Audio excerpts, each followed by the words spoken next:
Hello again.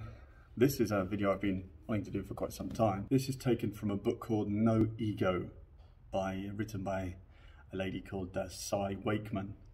I came across this book when listening to one of Gary Veynerchuk's podcasts, where he was interviewing Cy. I think he's interviewed her 2-3 times. Cy is clearly someone that Gary's very appreciative of, and the things that she does and what she writes about.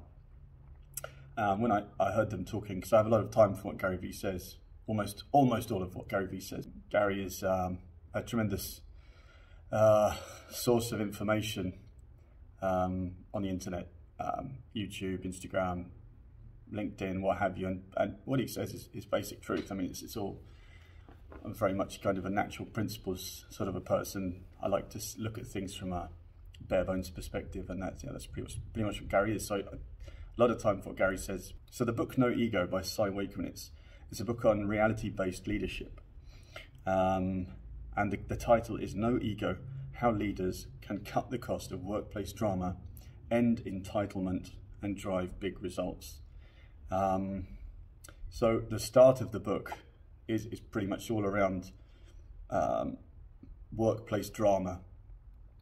So something, I think we can all relate to. Cy has done some studies, which he goes into detail in the book, saying that the average worker spends 2.5 hours per day in drama.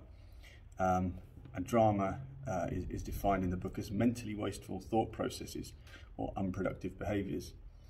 So, I'm sure a lot of HR managers can relate to that. If they have an open door policy, for example, the staff coming in and just venting, and Cy has a big issue with venting. Cy mentions that venting is like a Class A drug habit, and that suffering is optional and usually self-inflicted. And how does the ego part come in? Well, that's where it's mentioned that ego is a part of you that seeks to be always right. It resists feedback and assigns motive that is rarely verifiable. I've got a few videos coming up on the books that I've been reading, which are going to talk about a little bit about this resisting feedback and kind of self-fulfilling prophecies and things like this. It's very, very interesting to reflect on what Cy has written in the book. Venting is the ego's way of avoiding self-reflection, and this is what Cy talks about as being the key to avoiding this kind of drama and just being productive at work, or in whatever it is you do, your own business or the family relationships, etc. Is self-reflection. So since my colleagues may be watching this, who've been talking to me, and I mean I'm not immune to drama myself.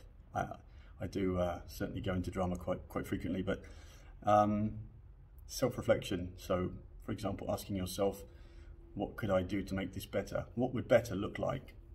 Rather than just moaning and complaining. And if I go and vent to someone, the venting process itself, you might say, yeah, let's let them vent. Well, he needs to vent, she needs to vent. Let them vent; they'll feel better. Yeah, in the workplace, it's quite unproductive because you're not really focusing on something which is necessarily tangible and real. There's a concept which I heard of called Hanlon's razor.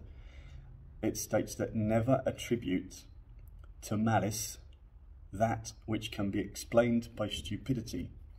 So many of us, I say so many of us because mostly I'm reflecting on my own experiences.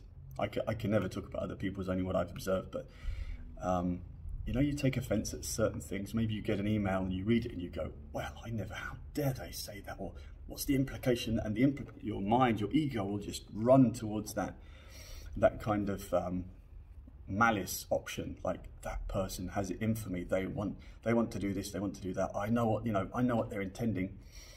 But as Hanlon's razor stated, that person probably just hasn't thought it through properly. They've just written the email quickly. I'm not saying that person is stupid. That's how it's written. It can be explained by stupidity, but yeah, it's interesting to reflect on. Instead of we go to the motive where the person is got it in for us, we say, well, probably 9 times out of 10, it's nothing to do with malice. It's just purely a communication issue. And honestly, whenever I've had an issue with a colleague in any of the companies I've worked for, there has never been a time when just picking up the phone or just going straight to that person and talking it out with them in a constructive way hasn't helped. It's always helped. It's always helped.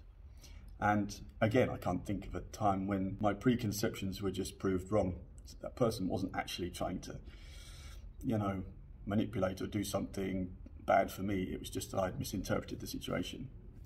So, yeah, at the risk of making this too long, another quote here from the book: ego is brilliant at finding insult when none is intended. So, you know, all of this drama that we have, whenever it's like a natural reaction, you know, to call and we speak to each other and we say, I just had to vent. But, you know, and I know this is probably going to be a bit controversial. People are going to probably read this video and go, no, I don't accept it. But, you know, read the book, have a read of the book that Cy's written. She's an expert in what she does. Studies have been done. There are places where Cy has explained how she's actually approached this with people and cut through the drama. So, you know, it's fascinating, and I'd love to hear what you think in the comments.